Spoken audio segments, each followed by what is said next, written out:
মাত্র 440 টাকাতে বান্দরবনের মতো জায়গাতে এমন একটা মনোমুগ্ধকর সুন্দর রিসোর্টে রাত্রি যাপন করা এবং ফ্যামিলি সহ এরকম সুন্দরভাবে এই জায়গাটা উপভোগ করা আসলে খুবই ভাগ্যের ব্যাপার, এবং সেটি আমরা করতে পারছি এই হোটেল হিল ক্রাউন রিসোর্টে। এবং এত সুন্দর রিসোর্টটি বান্দরবন থেকে সামান্য একটু আগে, মাত্র 2 কিলো আগে যে রিসোর্টটি দেখতে পাচ্ছেন, আমরা কিন্তু পাহাড়ের উপরে আছি, চারপাশ দিয়ে নিচু জায়গা, এবং রিসোর্টের ভিতরে কতটা সুন্দর এবং রিসোর্টের পুরো পরিবেশটা কতটা সুন্দর সেটা আমি আজকে আপনাদের দেখাবো। সকাল 6টা, আমাদের রিসোর্ট থেকে আমরা ভোরবেলায় কয়েকজন বের হয়েছি প্রকৃতি দেখার জন্য। রিসোর্টটা এমন একটা জায়গায়, আপনি জাস্ট রিসোর্টের ভিতরে তো সুন্দর একটা প্রকৃতি আছেই, ঠিক তার উল্টা পাশে আসলে, হেঁটে আসলে এমন সুন্দর জায়গা আরও অনেক এরকম জায়গা আছে। তো এই জায়গাগুলো আসলবেলা সবচেয়ে বড় কথা হচ্ছে ভোরবেলায় না আসলে এই সৌন্দর্যটা পাওয়া যেত না, কারণ একদম নিরিবিলি, চারপাশে অবশ্যই শব্দ পাচ্ছেন, ঝিঝি পোকার ডাক। আমরা কিন্তু মেঘের ভিতরে আছি, যার কারণে এটা কিন্তু কুয়াশা না, মেঘের কারণে এরকম দেখা যাচ্ছে, এতটা উপরে আছি। তো যদি বান্দরবন আসেন অবশ্যই ভোরে উঠবেন, আর এরকম বের হয়ে এই জিনিসগুলো দেখতে পারবেন, তার জন্য ভালো একটা রিসোর্ট দরকার।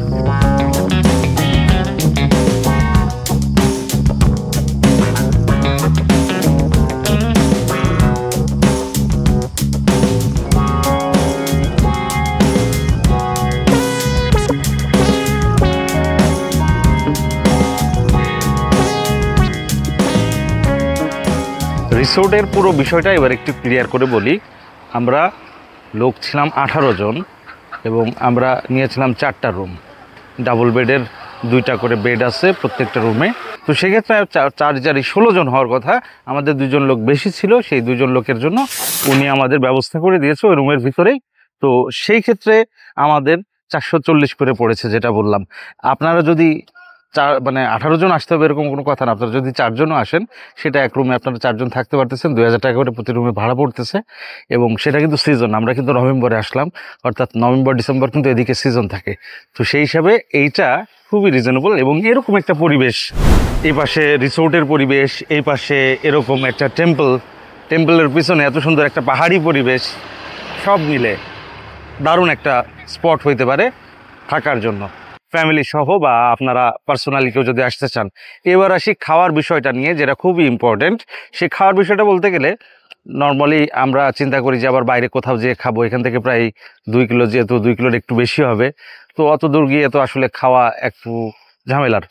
তো সেইটার থেকে ঝামেলা থেকে মুক্তি পাওয়ার জন্য যেটা হতে পারে সেটা হচ্ছে, একদম সামনেই হচ্ছে মালিকেরই নিজের একটা হোটেল আছে, সে হোটেল থেকে আপনারা খাবার অর্ডার করে খেতে পারবেন, আপনাদের চাহিদা মতো খাবার অর্ডার করতে পারবেন, কি খাবেন কি খাবেন না, এবং কি বাজেটের ভিতরে খাবার চাচ্ছেন সেটাও কিন্তু উনি এখান থেকে সিলেক্ট করে দিতে পারে। এবার আসি খাবারের কস্টটা কেমন।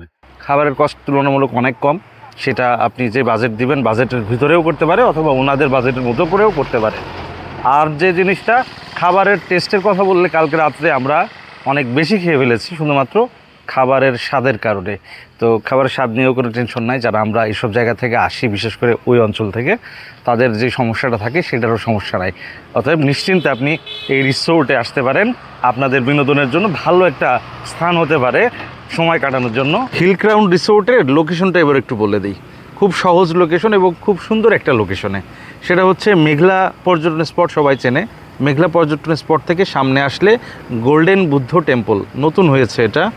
তো গোল্ডেন বুদ্ধ টেম্পলের ঠিক উল্টো পাশে খুব সুন্দর একটা জায়গা, এটা এক নামে সবাই চেনে। এবং খুব একদম সবচেয়ে বড় কথা হচ্ছে একদম এপাশ ওপাশ আর কি।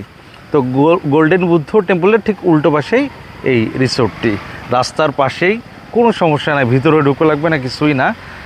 একদম মনোমুগ্ধকর পরিবেশ থেকে শুরু করে সব কিছু একদম পারফেক্ট এই জায়গাটা। এটা এই জন্যই বলি যে এই রিসোর্টটা অবশ্যই আপনারা আসতে পারেন।